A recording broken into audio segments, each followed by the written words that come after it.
So today we're going to make a 4-cheese pizza, and we're going to make the pizza with whole wheat and white whole wheat flour. And we're going to do it with no rise yeast. So we're going to put this in our food processor dry, 1 package of the pizza crust yeast, which is about 2 1/4 teaspoons.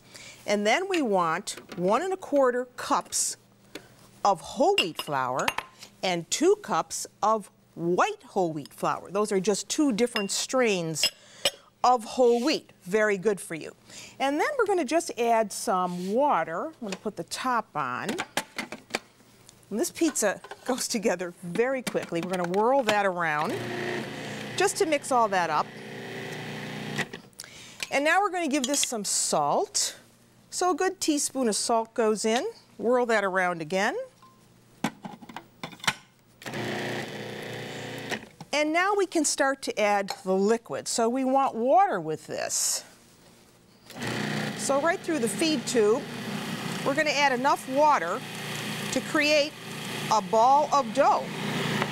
And to give this a little bit more flavor, a little honey, because yeast loves to feed on honey, and a little extra virgin olive oil. I would say about a tablespoon of both. That's about a tablespoon. I'm going to take my dough and just give it a couple kneads with my hand. Now you could make 2 pizzas with this, or you could make 1 large one. I'm feeling like making a large one today. So I'm going to let this just sit there now for a few minutes while I talk to you about the cheese part of this.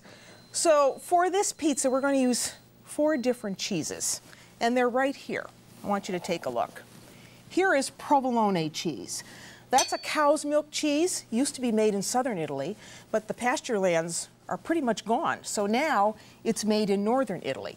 Wonderful cheese. It has a nice sharp taste. You can get it in a sweet, a dolce, or a forte taste. So forte means it's sharp, dolce means it's a little milder. And then here, if you look at this cheese, this is a Grana Padano. This is a cheese that comes from around the Po Valley in northern Italy. It's a cow's milk cheese. It's a PDO cheese. You've heard me talk about that before. It's a protected designation of origin cheese, meaning it has to come from a specific region of Italy. And then here we have something called Montasio. And Montasio comes from the Friuli region in northeastern Italy, and that is also a cow's milk cheese. And then the last cheese we're going to use is this, and everybody knows what that is. That's fresh mozzarella, also known as fior di latte. And if you were getting this in Italy, of course, you'd be buying buffalo milk mozzarella, which is made in the region of Campania. And not too long ago, I was there around Caserta, where they make a lot of this cheese. So these are the 4 cheeses that are going to go on the pizza. So we have them all grated up right here, ready to go. So now we can work with this dough. So let me get this out of the way. And now, for this, you see how pliable this is. We can make a really big pizza, or we could make 2 pizzas. You can either use a rolling pin for this, or you can just press it out with your hands. Now, let me show you a little trick. I like to do this on a stone in my oven. I like to bake pizza on a stone. So I'm going to put a little flour down on a piece of parchment paper. I'm going to take this wad of dough and start to press it out with my hands. And I know that there are a lot of people who are very intimidated about working with dough because it sticks. But you can see that this isn't sticking to my hands at all. And I can just press it out into the shape that I want it. But if you were just too afraid to do that, well, then you could take a piece of plastic wrap and put it right over your pizza. First, you give it a little bit of olive oil over the top, like that. Brush that around. And this gives great flavor as well. You put the piece of plastic wrap over the top, and then you press out. You see? And that really keeps your hands clean and your nails clean. So press it out into the shape that you want. Now for the cheese part of this. we're going to put on some of the grated grana padano, cow's milk cheese. Delicious.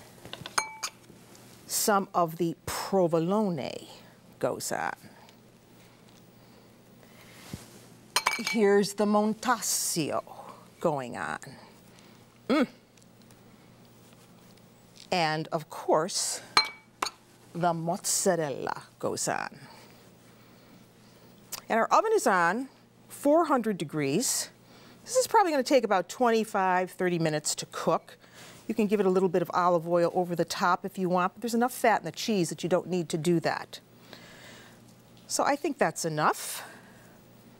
We can give this a little bit of salt and pepper, although we don't need the salt because we have salt in the cheese. A little bit of pepper over the top. Beautiful. And now we put it on our peel. If you're not using a peel and a stone, then what you're using is a pizza pan. And I would suggest you get one like this that has these perforated holes, because that's going to allow heat to go up underneath the dough and really give it a nice crispy bottom. Okay, we're ready. Are you? Let's go put this in the oven.